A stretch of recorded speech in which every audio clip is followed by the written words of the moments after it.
Good evening, League. Kenny here doing a war recap video.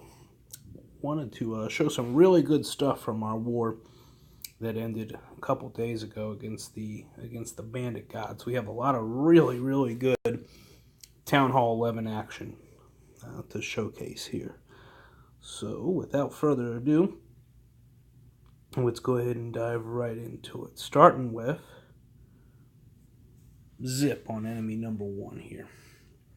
We had a lot of really good attacks this war, so most of them using the bowler and witch combination, and really good to see some guys who had been really close and really on the cusp of pulling off some of these 3-star attacks, getting it done here. So Zip is starting with Queen Walk, and he noticed the funnel that he has going with those bowlers there.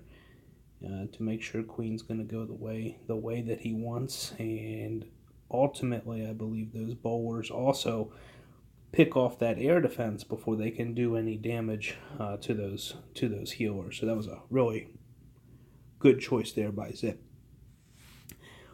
On the other side, he's started his funnel. He's got the baby dragon, he's got the king and 2 bowlers, and let's stop it for a second.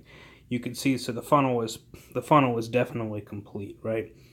And he's got his first jump spell down, and he's getting ready to dump his main troops with the giants being first. But notice, and this is a kind of a theme of this entire video, good funnels. Good funnels lead to good attacks. So here we go. He's quickly getting the bowlers down. Witches are now down. And, his troops have absolutely no place to go other than where he has led them with those jump spells. Poison down timely, good warden ability, and he's just painting the board with his rage spells. So we had talked about this a couple videos ago. Keep the bowlers, the mass bowlers in the rages, and they just do a lot of damage really fast. And that's what Zip did here. So, now they're got to quickly break through that wall, which isn't a problem when they have so many things. Oh, I wanted to shoot. In this location right here was the eagle. I like Zip's choice of going in closer towards the enemy CC and not necessarily at the eagle. When you have a group of healers on your main troops and your everything that's going towards the core, the eagle's not going to do anything to you. So it was a really good choice to go in at the direction that he went at. And here we are. We talked about this a couple videos again as well. When you're hit that 65-70% mark, and you still have a full Archer Queen, you still have a couple healers out there, you still have a hero ability, there's not anything that's going to stop you. So anyway, this is a really good, really good attack by Zip, and happy to see it. He's had some tough luck. His queen doesn't like to listen to him, as he will quickly point out to us. But she listened this time, and it might have had something to do with a really good funnel. So anyway, good job, Zip, taking out enemy number 1. Awesome work. All right, let's just go down and see what we got.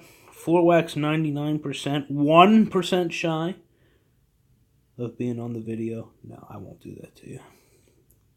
Let's go ahead and show it.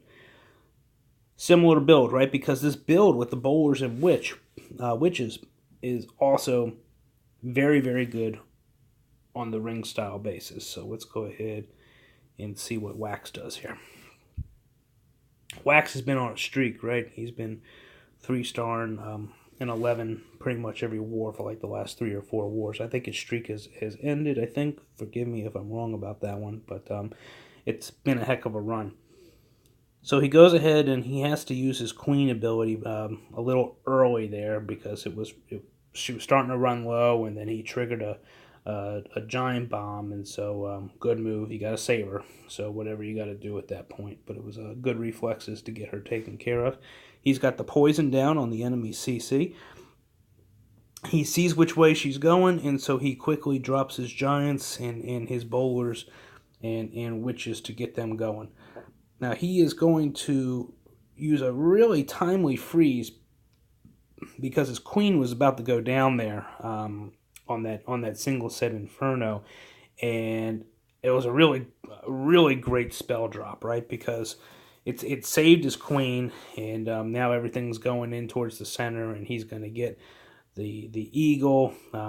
Tough luck that second Inferno locked on to his archer queen in the meantime, but that's Wax is so good with his spell drops. I've said this before.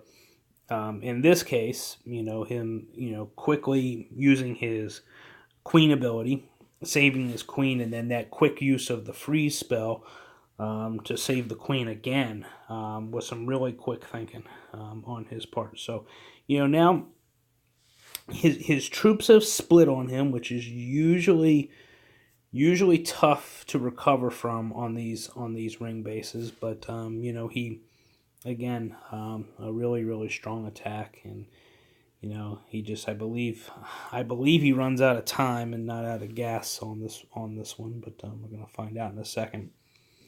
And yeah, it's gonna be a time issue. It's gonna be that gold mine sitting there at 130, I believe.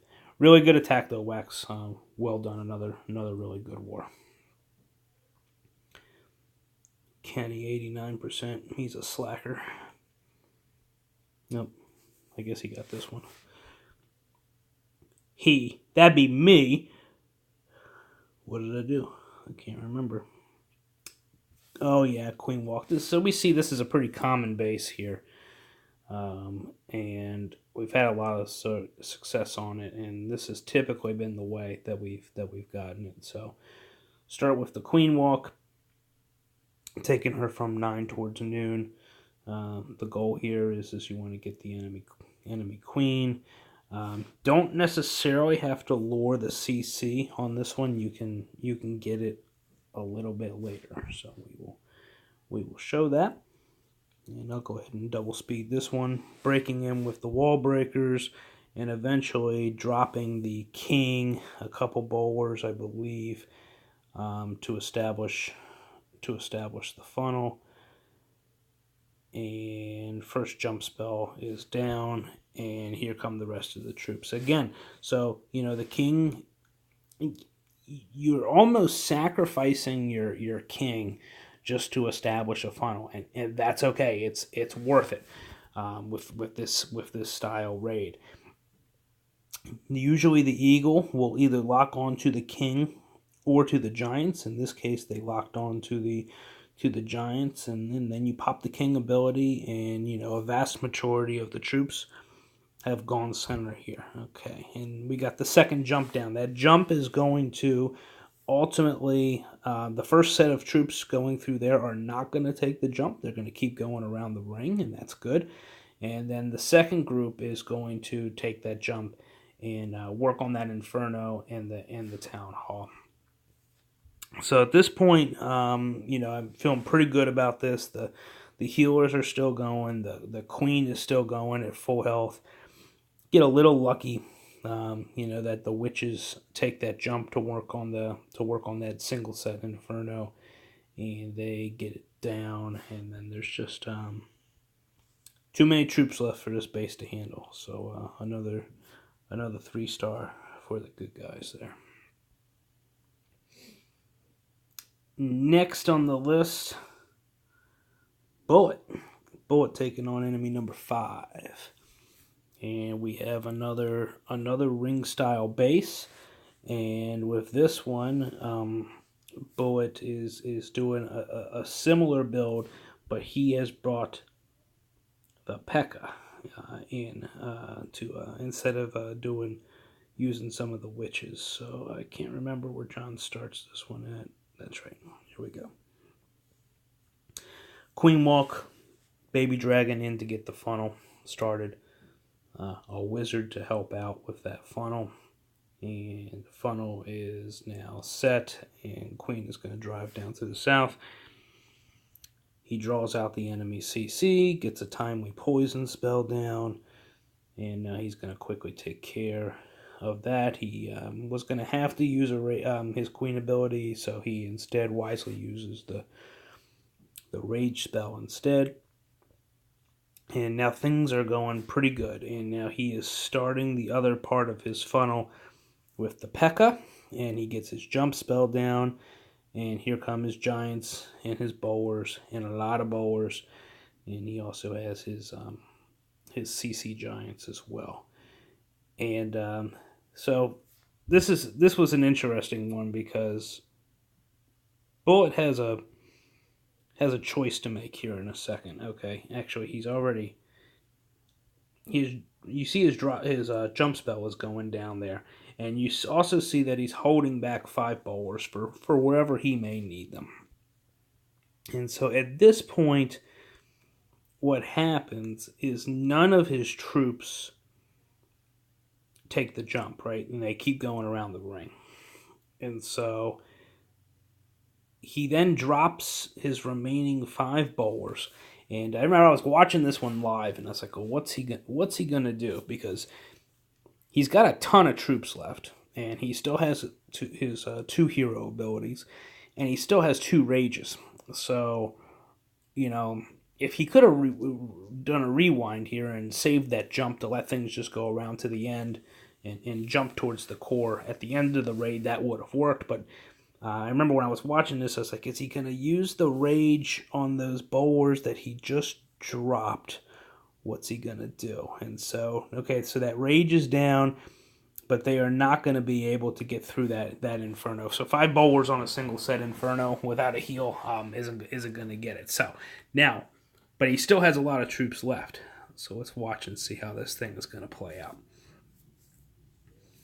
He has to use this last rage very timely, okay, and he does. He was patient with it, and he got it, so the bowlers would quickly get through the eagle area. Sweeper helps him out a little bit to keeps the healers away from that Inferno tower.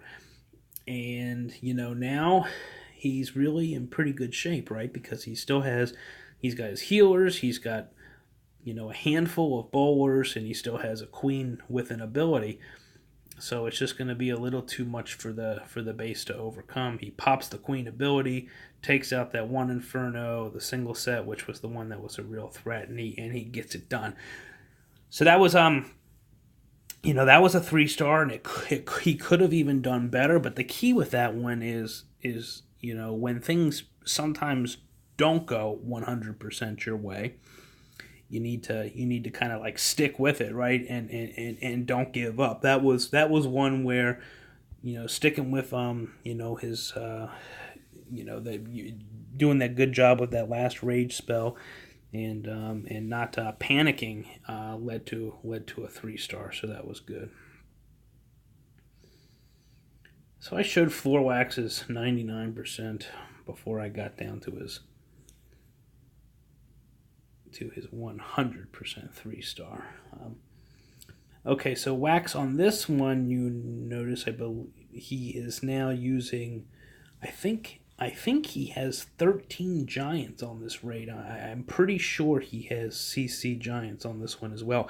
And this was in a video a couple wars ago where this is kind of like an alternative build for him to use, and it's worked out pretty good for him. So I'd like to actually talk to Wax a little bit to see what he sees in these builds, in the defensive builds, to what's triggering his mind to use those additional giants, right?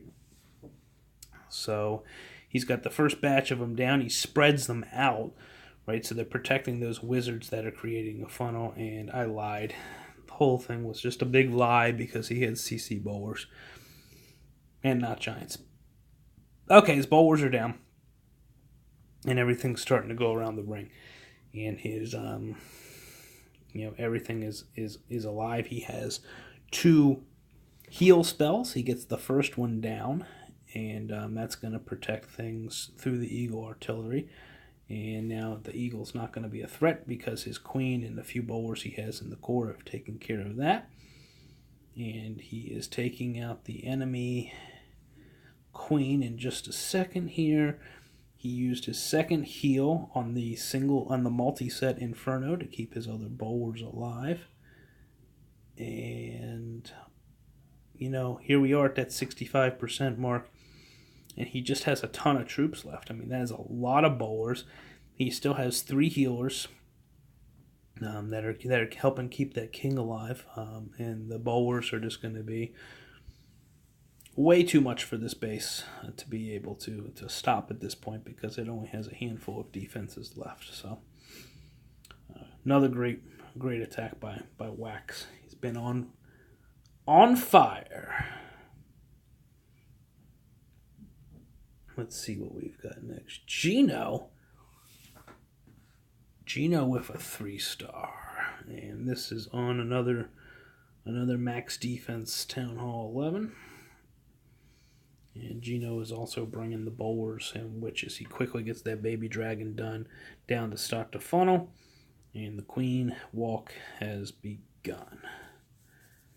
So let's see here. I'm going to highlight that air defense. I can't remember if that thing starts picking on his healers or not.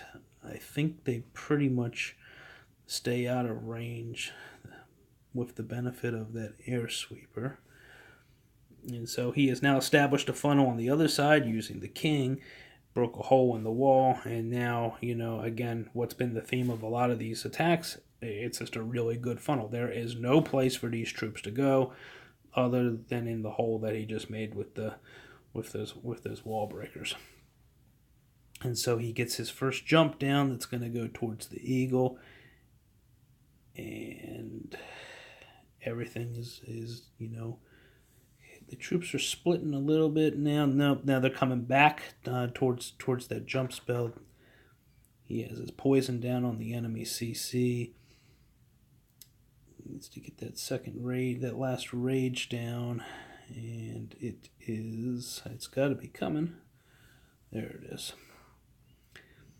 Remember, just paint the board with those rages, guys, right? Because when you have all those bowlers, as long as you keep them raged, man, there's not going to be anything that's going to be able to stop it if you've done the funnel. So, you do the funnel right, you just keep painting down the rages and keep them in there. So, here he has his queen, his level 50 queen, and there's only a couple of defenses remaining, and he still has his queen ability. So there's just not going to be anything. Not going to be anything that can stop it at this point. So, good work by Gino here. Adding to the 3-star parade that we had in this war. So, well done. Well done. I can't remember if we have another one or not. You know what? We're going to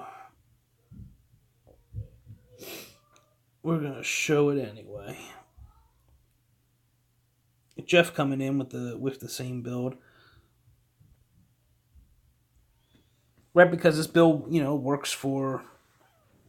really works for any style base. So this one it's a Town Hall 11, but it doesn't have the eagle, but still, you got to execute. We've seen many of these things fail, and notice, so there it was. He had a baby dragon taking care of the funnel in this area. Over here, he has a baby dragon and his barbarian king taking care of the funnel in this area. And, here we go. Get your poison down. There we go. Poison's down. Jumps are down. And, now, again, it's just keeping the rages down. And you can see he's doing a really good job with that. He chose not to take a heal. He's just going to keep raging those bowlers, and wasted one of those rages there. The bowlers kind of ran out of gas. I do prefer one heal spell on this attack.